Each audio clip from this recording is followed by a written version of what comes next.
Right now at 6, the search for Codi.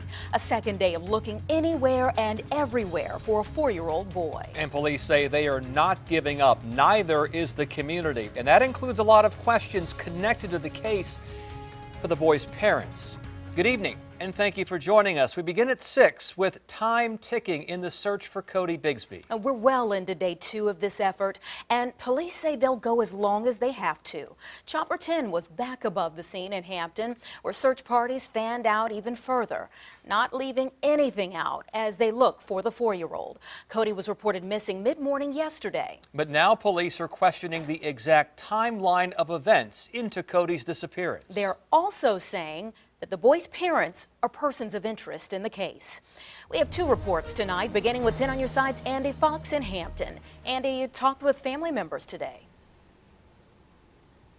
Yeah, Tom and Anita, we're out here, apartment number 171. You can see 2 Hampton police officers standing guard. Only on 10, we speak with a family member who herself is trying to make sense of what happened. Evidence that we have does not completely match the stories that we have received at this point. As search teams head out looking for 4-year-old Codi Bigsby, Hampton Police Chief Mark Talbot says the person of interest in his disappearance are the parents. And the timeline the dad, Codi Bigsby, is giving isn't adding up. When that was, where he was, who he was with, and what they were doing. That information is extremely important to us, and it's extremely important to the investigation. Only on 10, Tandalia Butler told us family was not allowed to see her brother Corey, and police tell us he is still talking with police. They are saying that this story is not adding up about what he is telling them. What do you want to say about that? I wasn't here. My thing is, I know my brother loved his children. Is there any chance when it came to him chastising his children, he was a cream puff. The most he gonna do is raise his voice.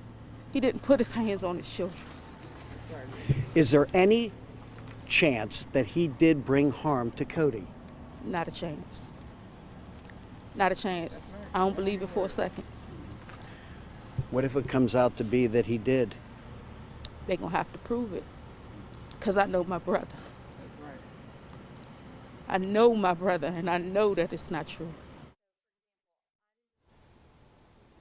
We are told that Corey remains at the Hampton police station.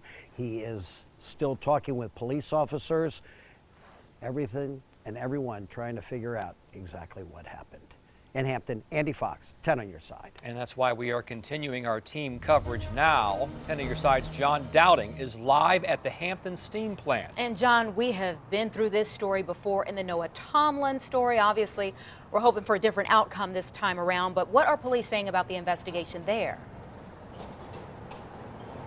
Well, Tom, Anita, I mean, just commenting on what you just said here, we're only a few steps away from a memorial for Noah Tomlin that's still outside the steam plant here. That's how much this case with Codi is resonating with the community here. Behind us, there's a number of different police vehicles. It's probably hard to see right now because it's so dark outside, but there's flashing lights. There's a number of police vehicles searching the facility. I spoke with Hampton Police earlier today who said this is just part of a comprehensive search to bring Codi hopefully back home. They're just searching any and everywhere they can. As you said, Anita, right before, this is the same location 2 years ago where 2-year-old Noah Tomlin unfortunately was found dead. Hopefully a different outcome in this case. But again, we'll have more updates tonight on WAVY News 10 at 10 and 11 as we work to learn more about their search efforts, as again, for the second night in a row, the search efforts are continuing throughout the night as they hopefully will have a good end to this case here with Codi Bigsby, and hopefully we'll bring him home. That's the latest in Hampton tonight. John Dowding, 10 on your side. Thank you, John.